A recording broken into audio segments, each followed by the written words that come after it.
ഞാൻ ഇന്ന് പറയാൻ പോകുന്നത് കൊച്ചി മെട്രോന്റെ ഭാഗത്തായിട്ട് പുതിയതായിട്ട് ആരംഭിച്ചു വന്ന ഒരു റോഡ് ടെക്നോളജിയെ പറ്റിയാണ്. അത് എന്ത് ടെക്നോളജിയാണ് എന്നാണോ നിങ്ങൾ ആലോചിക്കുന്നത്? നിങ്ങൾ ഈ ദൃശ്യങ്ങളിൽ കാണുന്നത് ഏകദേശം വൈറ്റില മുതൽ മനോരമ ജംഗ്ഷൻ വരെ നീണ്ടു നിൽക്കുന്ന ഒരു ഗംഭീര പ്രതിഭാസമാണ്. അതായത് മെട്രോ പില്ലറുകൾ പോയിട്ടുള്ള ഭാഗത്തെല്ലാം തന്നെ റോഡ് ഒരു സൈഡിലേക്ക് ഇങ്ങനെ പൊങ്ങി വന്നിരിക്കുകയാണ്. ഇത് റോഡിന്റെ സ്പീഡ് ട്രാക്ക് ലൈൻ, അതായത് നമുക്കറിയാലോ റോഡിന് 2 ലൈൻ ഉണ്ടെങ്കിൽ ഇത് പതുക്കെ പോകുന്നതും ഇത് സ്പീഡിൽ പോകുന്നതും. ആ സ്പീഡിൽ പോകുന്ന ലൈനിന്റെ ഭാഗത്താണ് തുടർച്ചയായിട്ട് ഈ പൊക്കം ഇങ്ങനെ വന്നിരിക്കുന്നത്. കുറേ നാളുകളായി ഇങ്ങനെ വന്നത്. ഇതിപ്പോ ഭയങ്കരമായിട്ട് കൂടിക്കഴിഞ്ഞപ്പോൾ ചില സ്ഥലങ്ങളിൽ അത് ചെത്തിക്കളഞ്ഞിട്ടുണ്ട്. ചെത്തിക്കളഞ്ഞിട്ട് പുതിയതായിട്ട് ടാറൊന്നും ചെയ്തിട്ടില്ല, പക്ഷെ ചെത്തിക്കളഞ്ഞത് കൊണ്ട് കാര്യവുമില്ല. എന്തുകൊണ്ടാണ് ഇങ്ങനെ സംഭവിക്കുന്നത്? ആരാണ് ഇതിൽ നടപടി എടുക്കേണ്ടത്? ഇപ്പൊ എന്റെ ഒരു പേഴ്സണൽ അനുഭവം കൂടി വെച്ചിട്ടാണ് ഞാൻ ഈ വീഡിയോ ചെയ്യുന്നത്. ഞാൻ ഈ വഴിയിലൂടെ സ്ഥിരം യാത്ര ചെയ്യുന്ന ഒരു വ്യക്തിയാണ്. എനിക്ക് നടുവിനൊരു പ്രശ്നമുള്ള ഒരാളാണ്. ഈ ഭാഗത്ത് എത്തുമ്പോൾ നമ്മൾ മോഹൻലാലിനെ പോലെ ഒന്നിങ്ങനെ അങ്ങനെ മാത്രമേ അതിൽ പോകാൻ സാധിക്കുള്ളൂ. ഇതുവരെ അവിടെ അപകടമായിട്ട് ഒന്നും നടന്നിട്ടില്ല, അല്ലെങ്കിൽ ഒരു മരണം അങ്ങനത്തെ സംഭവം ഒന്നും ഉണ്ടായിട്ട് ഇനി അങ്ങനെ ആയതിനു ശേഷം ഇത് ശരിയാക്കാൻ വേണ്ടിയിട്ടാണോ ഇരിക്കുന്നത്? നമുക്കറിയാം മെട്രോ പില്ലറിന്റെ താഴെയാണ് ഈ പ്രതിഭാസം ഉണ്ടായിക്കൊണ്ടിരിക്കുന്നത്. GCDA കോംപ്ലക്സിന്റെ നേരെ ഫ്രണ്ടിലും ഇത് തന്നെയാണ്. GCDA ചെയർമാനൊക്കെ ഡെയിലി ഇതിൽ തന്നെയാണ് പോയിക്കൊണ്ടിരിക്കുന്നത്. എന്നിട്ടും ഇതിയുടെ നടപടിയില്ല. കൊച്ചി മെട്രോയാണോ നടപടി എടുക്കേണ്ടത്? കൊച്ചി മെട്രോ നമ്മുടെ പിണറായി വിജയന്റെ ഏറ്റവും വലിയ ഇന്നോവേഷൻസിൽ ഒന്നാണല്ലോ. ആരാണ് സത്യത്തിൽ ഈ റോഡ് ഇങ്ങനെ ആക്കിയത്, അല്ലെങ്കിൽ ഇങ്ങനെ ഒരു കാര്യം നടക്കുന്നതിന്റെ ഉത്തരവാദിത്വം എന്താണ്? ഇപ്പൊ നമ്മൾ എന്തെങ്കിലും കാര്യങ്ങളൊക്കെ പറയുമ്പോഴത്തേക്ക് രാഷ്ട്രീയപരമായിട്ട് അക്യൂസേഷൻസ് ഉന്നയിക്കുകയാണ് എന്നൊക്കെയാണല്ലോ എപ്പോഴും പറയാറ്. അതുകൊണ്ട് ഞാൻ എന്നോട് ചോദിച്ചിട്ട് എന്താണ് ഇവിടെ നടന്നിരിക്കുന്ന ഈ ടെക്നോളജിയാ എന്നതൊന്ന് പറഞ്ഞുതരാം. റോഡ് താഴുന്ന പ്രതിഭാസം. കൊച്ചിയിലെ മണ്ണ് പൊതുവെ ചതുപ്പ് സ്വഭാവം ഉള്ളതാണ്. മെട്രോ തൂണുകൾ ഭൂമിക്കടിയിലെ ഉറപ്പുള്ള പാറകളിൽ ഉറപ്പിച്ചിരിക്കുന്നതിനാൽ അവ താഴില്ല. എന്നാൽ അവയ്ക്ക് ചുറ്റുമുള്ള റോഡ് വാഹനങ്ങളുടെ ഭാരവും മണ്ണിന്റെ പ്രത്യേകതയും കാരണം ക്രമേണ താഴേക്ക് ഇരിക്കുന്നു. ഹമ്പ് രൂപപ്പെടുന്നത്. തൂണിന്റെ അടിത്തറ ഉറച്ചു നിൽക്കുകയും അതിന് ചുറ്റുമുള്ള റോഡ് താഴുകയും ചെയ്യുമ്പോൾ തൂണിന്റെ ഭാഗം മാത്രം പൊങ്ങി നിൽക്കുന്നതായി അനുഭവപ്പെടുന്നു.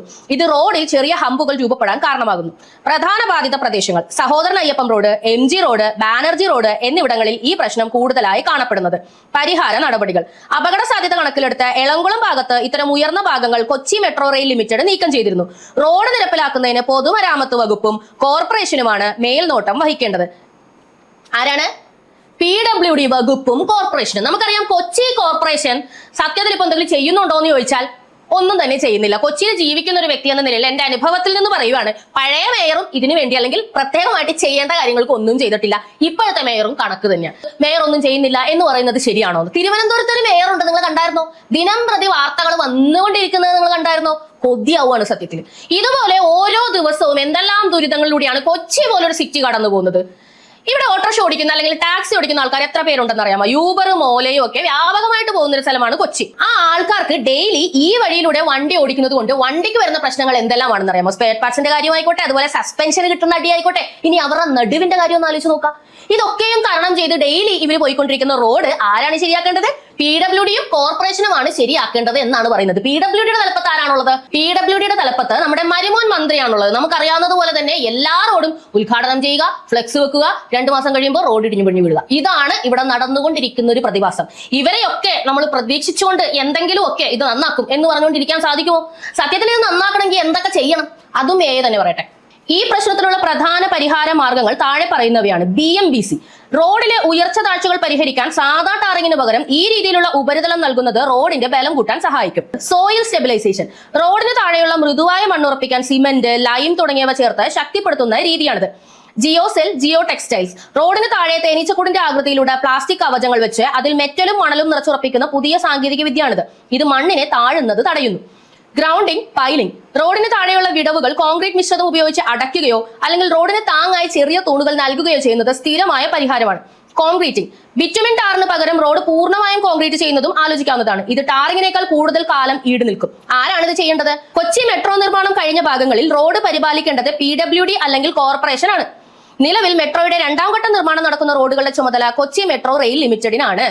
കേട്ടല്ലോ? അതായത് മെട്രോ പണിതുകൊണ്ടിരിക്കുന്ന സ്ഥലത്ത് മാത്രമേ മെട്രോ ലിമിറ്റഡ് എന്ന് പറയുന്ന കമ്പനിക്ക് വന്ന് റോഡ് ശരിയാക്കേണ്ട ആവശ്യമുള്ളൂ. അവർ പണി കഴിഞ്ഞ് പോയി കഴിഞ്ഞാൽ പിന്നെ ചെയ്യേണ്ടത് PWDയും അവിടെ ബന്ധപ്പെട്ട കോർപ്പറേഷനുമാണ്. ഇവർ രണ്ടുപേരും ഇത് ചെയ്യാൻ പോകുന്നില്ല എന്നുള്ളത് നന്നായിട്ട് നമുക്ക് അറിയാവുന്ന സംഗതിയാണ്. എനിക്ക് എങ്ങനെ ഇത് അറിയാമെന്നറിയാമോ? PWDയുടെ ഒരു ആപ്പ് ഉണ്ട്.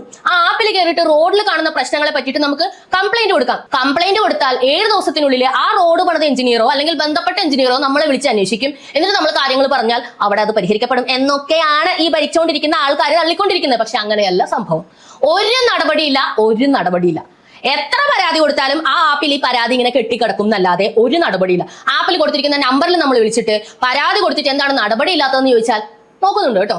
എഞ്ചിനീയർ വിളിച്ചില്ലേ? എഞ്ചിനീയർ വിളിക്കും. എന്നാ പറയാ. അല്ലാതെ ഒരു മറുപടിയോ ഒരു നടപടിയോ അവിടെ നിന്നും ഉണ്ടാകുന്നില്ല. നമുക്കറിയാം, ഇപ്പൊ റോഡിലൂടെ പോകുമ്പോൾ എല്ലായിടത്തും ഫ്ലെക്സ് വെച്ചിട്ടുണ്ട്. റോഡുകളൊക്കെ അങ്ങ് ഭയങ്കര അന്താരാഷ്ട്ര നിലവാരമായി. ന്യൂയോർക്കിലെ റോഡ്, അതാണ് നമ്മുടെ പ്രമുഖ മുഖ്യന്റെ തള്ള്. ആ റോഡിന്റെ നേർചിത്രമാണ് ഞാനിപ്പോ നിങ്ങൾക്ക് കാണിച്ചു തന്നിരിക്കുന്നത്. എനിക്ക് മനസ്സിലാവുന്നില്ല, ഇത്രയും ലക്ഷറി വണ്ടികൾ നമ്മുടെ നാട്ടിൽ ഇറങ്ങുന്ന സമയത്ത് എത്ര ടാക്സ് ആണ് നിങ്ങൾ മേടിച്ചെടുക്കുന്നത് ഈ റോഡിന്റെ പേര് മാത്രം? എന്നിട്ട് നിങ്ങൾ റോഡ് കൊടുക്കുന്നുണ്ടോ? ഈ സ്പെയർ പാർട്സ് കമ്പനികളായിട്ടൊക്കെ ഈ കോർപ്പറേഷന്, പ്രത്യേകിച്ച് ഇവിടുത്തെ കോർപ്പറേഷനും PWD ഒക്കെ എന്തെങ്കിലും ടൈപ്പ് ഉണ്ടോ? എനിക്ക് മനസ്സിലാവുന്നില്ല. അല്ല, സാധാരണ ഈ പഞ്ചറുകളുടെ ഒക്കെ നടത്തുന്ന ആൾക്കാർ അള്ളു വെച്ച് വണ്ടി പഞ്ചറാക്കിയിട്ട് ബിസിനസ് ഉണ്ടാക്കുന്ന പതിവുണ്ട്. അതുപോലെ സ്പെയർ പാർട്സ് കടക്കാർക്ക് ബിസിനസ് ഉണ്ടാക്കി കൊടുക്കാൻ വേണ്ടി നല്ല രീതിയിൽ പ്രയത്നിക്കുന്നുണ്ട്. കേരളത്തിലെ റോഡുകളുടെ നിലവാരം നിങ്ങൾ ഈ ടാറിങ് ഇപ്പൊ ചെയ്തുകൊണ്ട് പോകുന്ന ടാറിങ് വെച്ചിട്ട് ഒരു തരത്തിലും അത് കുറെ നാൾ നിലനിൽക്കുന്ന ഒരു റോഡായിട്ട് നിങ്ങൾക്ക് കൊണ്ടുപോകാൻ പറ്റില്ലെന്നേ. ചതുപ്പ് പ്രദേശമാണ് ഇവിടെ മുഴുവനും ഉള്ളത്. കുറെ നാൾ നിൽക്കുന്ന തരത്തിലുള്ള ടെക്നോളജിയിൽ വേണം ഇവിടെ റോഡ് പണിയാൻ. അതങ്ങനെ വണ്ടി കയറുന്നിടത്ത് മുഴുവനും നടക്കുന്ന ടൈലാണ് കൊണ്ടുവന്നിട്ടിരിക്കുന്നത്. എനിക്കറിയില്ല ഇതിന്റെയൊക്കെ പുറകിൽ ആരാണെന്ന് അറിയില്ല. ഇനി അടുത്തത് വൈറ്റില മേൽപ്പാലത്തെ പറ്റി ഒരു വീഡിയോ ചെയ്യാനുണ്ട്. ഇപ്പോഴത്തെ നമ്മുടെ ഗതാഗത മന്ത്രി വരെ വന്ന് മേൽപ്പാലം ഇടിച്ച് പൊളിച്ച് കളയണമെന്ന് പറഞ്ഞ സ്ഥിതിക്ക് അതിന്റെ പുറകിൽ കളിച്ചത് ആരാണെന്നും ആരാണ് ഈ അവസ്ഥയിൽ കൊണ്ട് എത്തിച്ചതെന്നൊക്കെ നമുക്കൊന്ന് അറിയണ്ടേ. അപ്പോ തുടർന്ന് കാണുക ആക്സ് ന്യൂസ്.